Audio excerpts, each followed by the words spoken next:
Well, we have a mess here. What's going on? Well, we're actually simulating the back of Dave's van. He has little kids, as I'm sure you do, and it looks just like this, and there's a reason for that.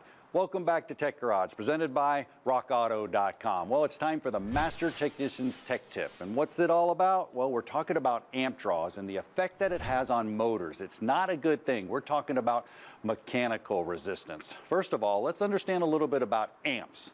So if you look at the meter there, I can show you how you're going to measure amps with a DVOM, a digital volt ohm meter. Just simply break the circuit open, and the meter has to become part of the circuit. So you can see it going up. The amps are running through the meter and it continues on, so the component will work or the light bulb will light and you can measure the amps going to the component. Now I have it set up right here on our console lab board. You can actually see it right here. So what I do, I have the meter here, my power supply is coming in, it's going through this motor right here, and then I'm completing the side over here to ground with the meter. So the amps have to run through the meter. He's going to count them, and then we're going to understand what's going on. So I'm going to fire up that motor.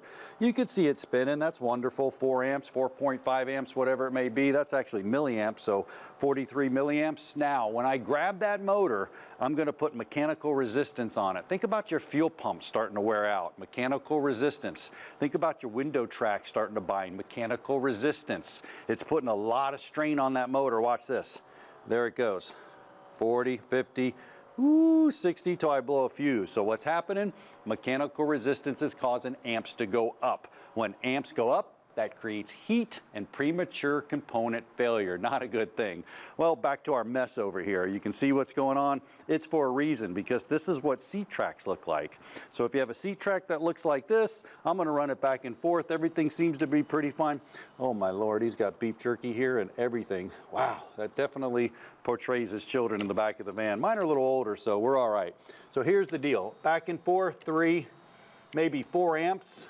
Now what I did is I stole his brush out of Dave's dressing room here. I'm just going to wedge it in this track just like it would fall in, and when I go forward, watch the meter. Ooh, 5, it's going up, it's going up. I can't even stop it, but there it goes, 8. Oh man, we're going to fry something.